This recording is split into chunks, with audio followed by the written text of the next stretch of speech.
Hey everyone, my name is Nick and welcome back to the channel, and we're going to skip ahead of what I said we were going to do.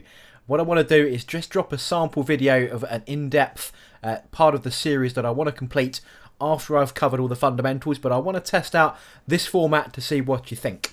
Vaguely similar to what I've done before, so we're going to deep dive on a particular unit within the Codex, come out with the best combinations for it, and then see what you think. So let's get straight into it.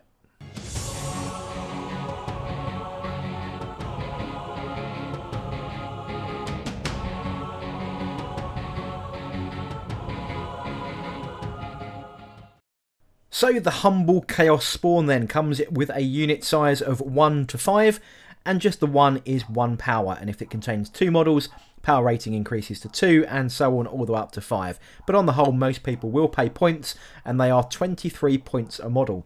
For that, we get a move of 7 inches, a weapon skill of 4+, no ballistic skill because they don't have any guns, strength and toughness of 5, 4 wounds, a variable attack profile of 2d3 attacks, a leadership of 9, and a lousy save of 5+. They come with close combat weapons, which are hideous mutations.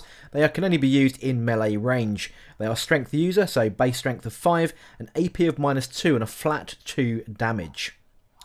The abilities they come with is Fearsome, which is an aura ability, so while an enemy unit is within 6 inches of this unit, they are -1 from their leadership characteristic of models in that unit. They come with Mutated Beyond Reason, so the first time this unit is selected to fight in each phase, roll 1d3 and consult the table. And the table tells us for a roll of a 1, we get Razor Claws. Until the end of that phase, the armor penetration is increased to -4 on our hideous mutations. So normally it's -2, this buffs it to -4.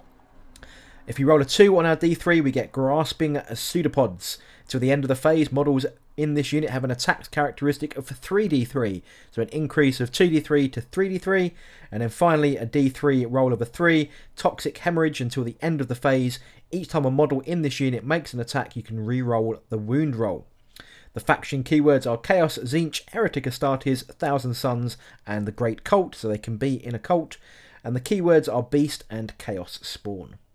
So let's get into the nitty-gritty of the Spawn Bomb then. So these are all of the things that I've picked out within the Codex, within Psychic Powers, with Pacts, and with command points for stratagems that we can use to really buff this unit into something more than the sum of its individual part.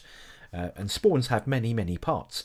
So the first one up is Fated Mutation, which is for 1 command point, you pick that mutation from that D3 table and +1 attack. So depending what type of unit you're going to throw this at, you may want to increase to AP -4 to really remove any potential armor saves that that opponent has.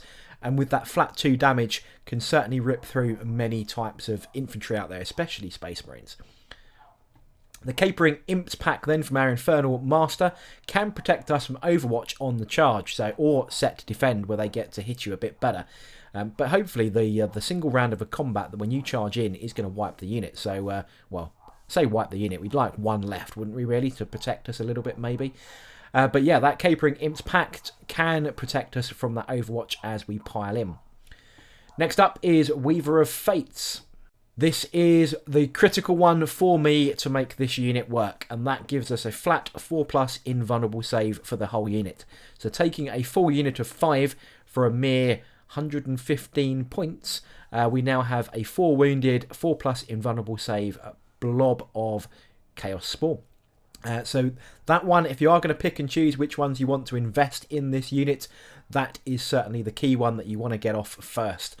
So if you've got units that can have buffs to their casting ability to really try and ensure that Weaver goes off. So finding a unit that has some additional pluses to its psychic casting. I mean, it is a warp charge of 7. It will go off on a 6 with any sorcerer. But yeah, that's the one you really want to pick to try and make that one go off. Potentially, depending on your opponent, we're going to go into Twist of Fate. This, of course, is the old Death Hex, and that will remove the invulnerable save on an enemy unit. So if you're going to sling this into another tough unit that has an invulnerable save, to enemy Terminators, something along that line, even enemy characters, and we want to get rid of that invulnerable save, this will add to that bonus. Of course, that is optional depending who you're going to sling your Spawn Bomb into. Next up is Presage, which is the replacement to Prescience. That can add to our weapon skill and give us +1 to hit. It does waste half of the ability to presage though, because that is +1 to hit in the shooting and melee phase, but we only get to do the close combat with these guys. But +1 to hit with a weapon skill of 4 will ensure more hits get through. And then finally, Temporal Surge to get to move twice. So with a 7-inch move already, gives us a 14-inch move, plus the charge, gives us plenty of flexibility to sling this unit around the battlefield and make it really, really tough. And as I said, all of this for 115 points, plus the investment that you're going to make with all of these stratagems, pacts, and psychic powers. So if I'm doing some maths right here, if you went with the 3D3 version, +1 with the stratagem, you can roll out 50 attacks with this 5-man unit, and that's going to put in, you know, at -2, 2 damage, hitting 50-50 on the most part, because your weapon skill 4+, depending whether you go with presage or not. So yeah, these guys can put out a lot of attacks for such a small amount of points investment. Of course, you could always roll badly and only get 1d3 +1, which would, you know, it's going to give you 20 attacks. That's still plenty, but that's the fate of Tzeentch and the fickle nature that we live by playing this army. So there we go then, folks. That is the Spawn Bomb covered. I think this is one of the strongest combinations that I've seen early doors in the Codex.